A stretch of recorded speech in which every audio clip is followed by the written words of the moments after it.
कहानी शुरू होती है एक छोटे से शहर से, जहां लोग कहते तो थे कि दुनिया बहुत मतलबी है, लेकिन खुद ये भूल जाते थे कि दुनिया हमें वही लौटाती है जो हम उसे देते हैं। इस शहर में एक आम इंसान रहता था। नाम था रमेश। न कोई बड़ी डिग्री, न कोई बड़ी पहचान। बस रोज सुबह साइकिल उठाता और छोटी सी दुकान पर काम करने चला जाता। रमेश की एक आदत थी, वह हर इंसान से इंसान की तरह बात करता था। चाय वाले से, सफाई करने वाले से और उस ग्राहक से भी जो कभी कभी पैसे पूरे नहीं दे पाता था।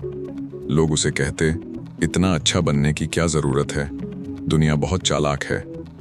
रमेश मुस्कुरा देता और कहता, शायद पर मैं जैसा हूं वैसा ही ठीक हूं। समय बीतता गया। रमेश ने कभी किसी का हक नहीं मारा, कभी किसी को जानबूझकर चोट नहीं दी, लेकिन बदले में उसे कुछ खास मिला भी नहीं। जिंदगी सामान्य ही चल रही थी। फिर एक दिन दुकान में नया मालिक आया। पुराने कर्मचारियों को एक एक करके निकाला जाने लगा। रमेश का नंबर भी आने वाला था। उस रात रमेश पहली बार टूटा। वह सोचने लगा, अगर दुनिया सब कुछ लौटा देती है तो मेरी अच्छाई का जवाब कहाँ है। अगले दिन उसे बुलाया गया। वह मन ही मन तैयार था। नौकरी जाने वाली है, लेकिन जो हुआ उसने रमेश की सोच ही बदल दी।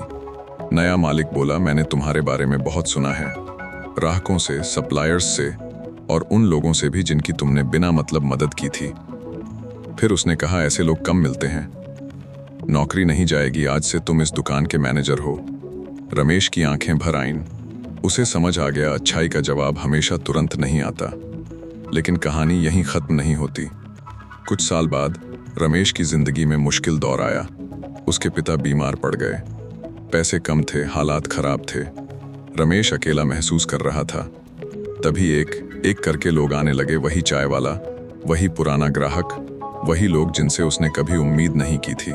किसी ने पैसे दिए, किसी ने अस्पताल में मदद की, किसी ने सिर्फ इतना कहा, तुमने हमारे लिए किया था, अब हमारी बारी है। उस दिन रमेश रो पड़ा। दर्द से नहीं, समझ से। उसे एहसास हुआ, जो तुम दुनिया को देते हो वही लौट कर आता है। शायद उसी रूप में नहीं, शायद उसी समय नहीं, लेकिन जरूर आता है।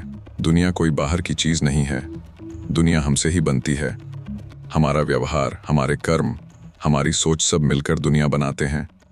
अगर तुम नफरत दोगे तो नफरत लौटेगी।